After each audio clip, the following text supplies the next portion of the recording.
Good morning, students. I am Rekha Kalra from Takshashila model school. बच्चों, आपने समास किए हैं अव्ययी भाव समास, द्वंद्व समास और बहुव्रीहि समास। आज हम करेंगे तत्पुरुष समास। परिभाषा, जैसा कि हमने पहले भी बताया था कि अव्ययी भाव समास में पहला पद प्रधान होता है या पहला पद अव्यय होता है।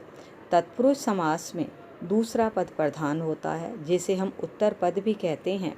पहले पद को पूर्व पद कहा जाता है और दूसरे पद को उत्तर पद कहा जाता है। तो जिस समास में उत्तर पद की प्रधानता होती है वह तत्पुरुष समास कहलाता है। और इसके बाद हमने द्वंद्व समास किया, जिसमें दोनों पद प्रधान होते हैं, पूर्व पद भी और उत्तर पद भी। जैसे हमने उदाहरण में भी किया था, माता पितरौ, माता च पिता च। अब हम इसमें किसी एक को प्रधान नहीं कह सकते, माता और पिता दोनों की यहाँ प्रधानता है। और हमने बहुव्रीहि समास किया, जिसका अर्थ था बहुव्रीहि समास में कोई भी पद प्रधान नहीं होता, कोई अन्य पद प्रधान होता है। उदाहरण में हमने लिया पीताम्बर है, पीतम अम्बरम यस्य से, पीले कपड़े हैं जिसके, अर्थात विष्णु। तो इसमें अन्य पद प्रधान हुआ, ना तो पीतम प्रधान है ना अम्बरम प्रधान है, तो कोई अन्य पद प्रधान यानी विष्णु की प्रधानता है यहाँ पर, इसलिए ये बहुव्रीहि समास हुआ। बच्चों, आज हम अंतिम समास यानी तत्पुरुष समास करेंगे। तत्पुरुष समास जिसमें उत्तर पद की प्रधानता होती है वह तत्पुरुष समास कहलाता है। जैसे राज्ञः पुरुष है, राजपुरुष है। राजपुरुष है, हमारे पास समस्त पद है, और राज्ञः पुरुष है, राज्ञः पूर्व पद है और पुरुष है उत्तर पद है। इस उदाहरण में पुरुष अर्थात उत्तर पद की प्रधानता है, इसलिए इसमें तत्पुरुष समास है। जैसे हमने कहा एक उदाहरण में कि राजा का पुरुष आ रहा है, तो राज्ञः पुरुष है, राजा प्रधान नहीं है, आ कौन रहा है, पुरुष, तो इसलिए प्रधानता पुरुष की है। तो जिस समास में दूसरे पद यानी उत्तर पद की प्रधानता होती है वहाँ तत्पुरुष समास होता है। तत्पुरुष समास के दो भेद होते हैं, व्यधिकरण तत्पुरुष और समानाधिकरण तत्पुरुष। व्यधिकरण तत्पुरुष के अंतर्गत विभक्ति तत्पुरुष, नए तत्पुरुष और उपपद तत्पुरुष, ये तीन समास आते हैं। और समानाधिकरण तत्पुरुष के अंतर्गत कर्मधारय है और द्विगु समास आते हैं। व्यधिकरण तत्पुरुष हमारे सिलेबस में है और उसमें भी केवल विभक्ति तत्पुरुष है। तो आज हम विभक्ति तत्पुरुष पढ़ेंगे।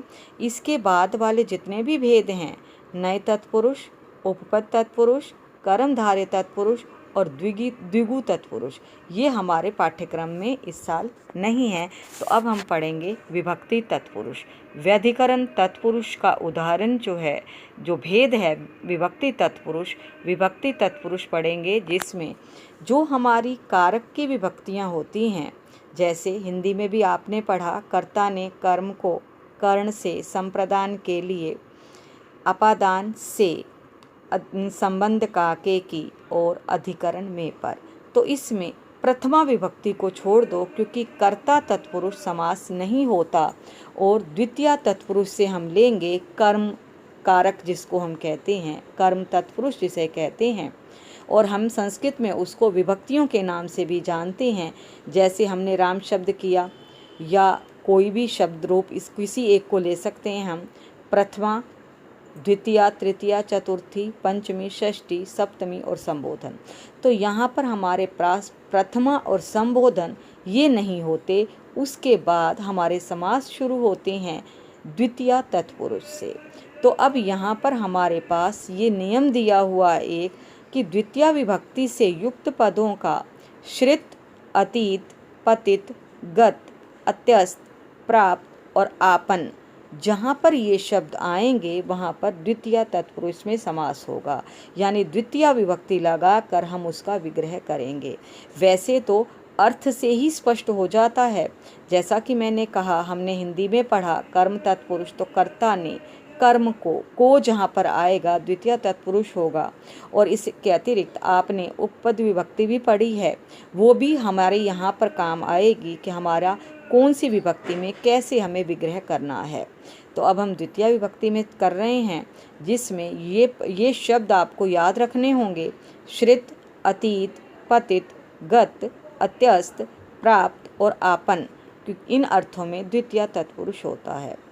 द्वितीय तत्पुरुष से युक्त पद का अर्थ यह है कि इसके विग्रह के पूर्व पद में द्वितीय विभक्ति होती है।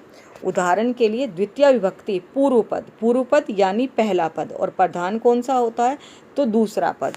तो हम पहले पद में विभक्ति करेंगे यहाँ पर, जैसे कृष्ण, कृष्णाश्रित है, कृष्णम श्रित है, कृष्ण श्रित है, कृष्णम श्रित है, ये पूर्व पद है कृष्णम, यहाँ द्वितीय विभक्ति लग गई। अरण्यातीत है, अरण्यम अतीत है, ग्राम गत है, ग्रामम गत है, आपदम गत है। जब हम समस्त पद करेंगे तो उसकी विभक्ति का लोप हो जाता है, इसकी यही विशेषता है। जैसे आपदम गत है, आपदगत है, दुखम आपन्न है, दुखापन्न है, मैं हट गया, उसके बाद ख में ए और आ को दीर्घ संधि से आ हो गया तो दुखापन्न है। रामम श्रित है, राम श्रित है, कूपम पतित है, कूप पतित है, धनम प्राप्त है, धन प्राप्त है, सुखम प्राप्त है, सुख प्राप्त है, मेघान अत्यस्त है, मेघा अत्यस्त है। जहाँ पर हमारे पास आ या ए होगा और उत्तर पद में भी आ या ए होगा, वहाँ पर हम दीर्घ संधि से आ कर देंगे। तृतीय तत्पुरुष, ये द्वितीय तत्पुरुष जिसमें कुछ शब्द दिए हुए थे हमारे पास। इसके बाद तृतीय तत्पुरुष, इसके विग्रह के पूर्व पद में तृतीय विभक्ति होता है। तृतीय विभक्ति जैसा कि हीन अर्थ में हमने पढ़ा है, सुखेन हीन है, सुख से हीन। तो यहाँ जिस तरह से विग्रह हम करके देखेंगे, हिंदी बनाकर देखेंगे, जहाँ पर जो विभक्ति लगती है उसी से हम उसका विग्रह कर देंगे। सुखहीन है, जैसे हम कहेंगे सुखहीन है, तो ये स्पष्ट है कि सुख से हीन है, सुखेन हीन है। हरित्रात है, हरिणात्रात है, भगवान के द्वारा, हरि के द्वारा रक्षा किया गया। नख भिन्न है, नाखूनों से अलग, नखई भिन्न है, क्योंकि बहुत सारे होते हैं तो नखई तृतीय विभक्ति में। ईश्वर दत्त है, ईश्वरेण दत्त है, ईश्वर के द्वारा दिया हुआ। राम हत है, रामेण हत है, राम के द्वारा मारा गया, क्योंकि तृतीय विभक्ति में से या के द्वारा होता है। दैव त्रात है, दैवेन त्रात है, अन्य पुष्टा, अन्यई पुष्टा, दूसरों के द्वारा पूछा गया। प्रज्ञाहीन है, प्रज्ञयाहीन है, प्रज्ञा की तृतीय विभक्ति प्रज्ञया। बलि पुष्ट है, बलि भी पुष्ट है। धान्यार्थ है, धान्येन अर्थ है। आचार कुशल है, आचारेण कुशल है, व्यवहार से कुशल। हम इसको व्यवहार में कुशल भी कर सकते हैं बच्चों, ये गलत नहीं होता, क्योंकि कुशल शब्द के योग में सप्तमी विभक्ति भी लगाई जा सकती है। तो आचार कुशल है, आचारेण कुशल है या आचार्य कुशल है, दोनों लग सकती हैं यहाँ पर। तो जिस विभक्ति में हम विग्रह करेंगे उसका समास भी वही लिखेंगे। इसके बाद है विद्याहीन है, विद्याहीन है। मदेन शून्य है, मद शून्य है। हस्त ताड़ित है, हस्ताभ्याम ताड़ित है, हाथ दो होते हैं इसलिए हस्तेन नहीं लगाया यहाँ पर हमने, हस्ताभ्याम। शंकुला खंड है, शंकुलया खंड है। असीहत है, तलवार के द्वारा मारा जाना, असीना हत है।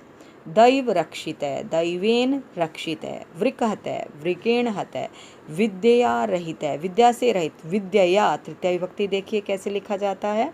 धान्य विकलम, धान्येन विकलम। व्यापारार्थ है, व्यापारेण अर्थ है।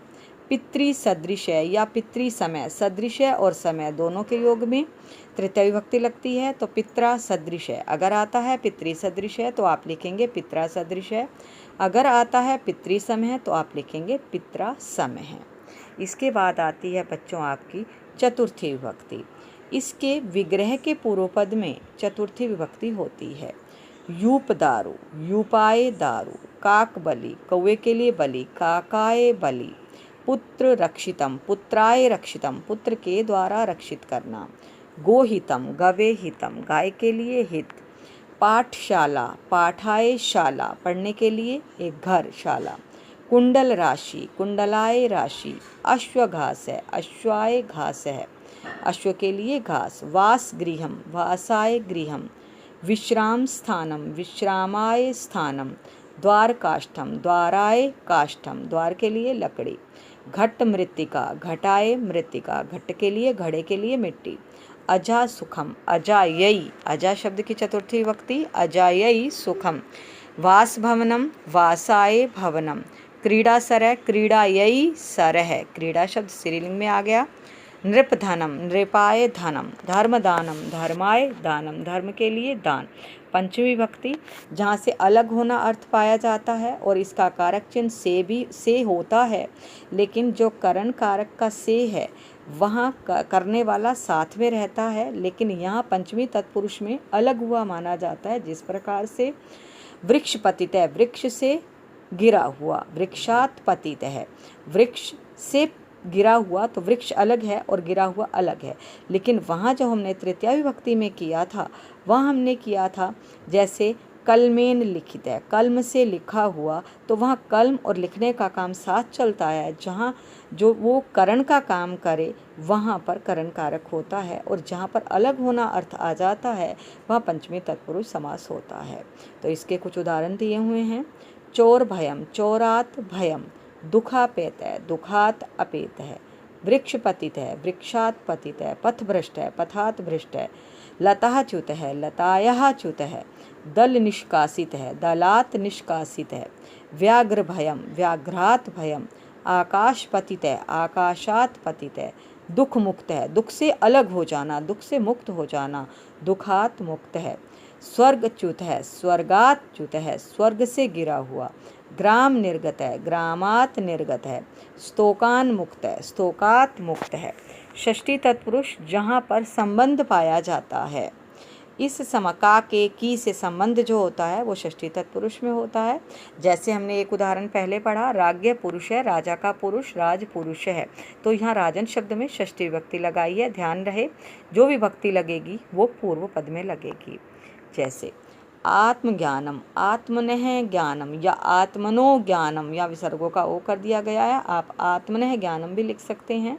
राजधानी, राज्ञोधानी या राज्ञः धानी। पति दर्शनम, पत्युः दर्शनम। मन स्थिति, मन से स्थिति। भूपति, भुवः पति। विद्यालय, विद्याया आलय।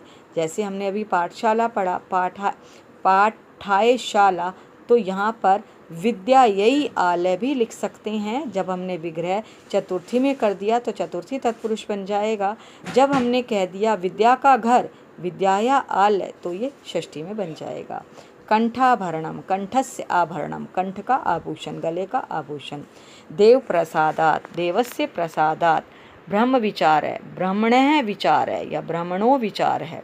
स्वामी भक्ति, स्वामिनः भक्ति। तपोवनम, तपसः वनम। नृपति, नृणाम पति, मनुष्यों का पति। सत्संगति, सताम संगति। सत शब्द की षष्ठी का बहुवचन सताम बनता है। स्वर्ण पात्रम, स्वर्णस्य पात्रम। इंद्रिय निग्रह, इंद्रियाणाम निग्रह। इसके बाद है बच्चों सप्तमी विभक्ति। तो इस समास के अंतर्गत विग्रह के पूर्व पद में सप्तमी विभक्ति होती है। जिस तरह से अक्षेषु शोंड है, अक्ष शोंड है, पासे खेलने में चतुर। यहाँ पूर्व पद अर्थात अक्ष है, तो यहाँ सप्तमी विभक्ति लगी हुई है। अक्ष कित्व है, अक्षेषु कित्व है। कर्म कुशल है, कर्मसु कुशल है, कर्म में कुशल। शास्त्र पंडित है, शास्त्रेषु पंडित है। कोई भी पंडित जो होता है एक शास्त्र का नहीं होता, इसलिए यहाँ पर बहुवचन लगाया हमने। शास्त्रेषु पंडित है। संगीत प्रवीण है, संगीते प्रवीण है। व्यापार पटु, व्यापारे पटु। जलमग्न है, जले मग्न है। वाक चपल है, वाची चपल है, ये सप्तमी विभक्ति का है। न्याय पंडित है, न्याये पंडित है। आतप शुष्क है, आतपे शुष्क है। तर्क कुशल है, तर्के कुशल है। स्त्री धूर्त है, स्त्रीषु धूर्त है। अध्ययन रत है, अध्ययने रत है। बच्चों ये समास हमने पढ़ा सातों विभक्तियों में, द्वितीया, तृतीया, चतुर्थी, पंचमी, षष्ठी और सप्तमी। तो आपको इनके सबके उदाहरण लिखने हैं, क्योंकि हमारे जो पाठ्यक्रम में आता है वो तो उदाहरण ही आते हैं। जिस तरह से आ गया न्याय पंडित है, तो आपको लिखना पड़ेगा न्याय पंडित है। और भी कोई भी, जैसे कर्म कुशल है तो आप लिखेंगे कर्मसु कुशल है। लेकिन अगर विग्रह आता है तो हमें एक पद बनाना होगा। जैसे व्यापारे पटु आता है तो हमें इसका समस्त पद बनाना है, तो उसके लिए हमें विभक्ति का लोप करना है और कुछ भी नहीं करना। व्यापार पटु, बस विभक्ति हटा देनी है और सीधा शब्द बना देना है। तो ये आपका तत्पुरुष समास था। तो हमने चारों समास पढ़ लिए हैं बच्चों। अब आप लोगों को इसके बाद आपका टेस्ट लिया जाएगा, वो आपको डेट शीट भी बताई जाएगी और डेट भी बता दी जाएगी कि कब से शुरू होंगे। और मैं जल्दी ही आप लोगों के पास सिलेबस भेज दूँगी और उसी सिलेबस का ही टेस्ट होगा जो मैं आपको भेजूँगी। तो आप अपनी तैयारी करते रहें, क्योंकि एकदम से कोई भी तैयारी नहीं होती है। तो बच्चों, घर में रहकर आप सभी पेपरों की अच्छी तरह से तैयारी करिए। तो स्टे होम, स्टे हेल्दी। धन्यवाद।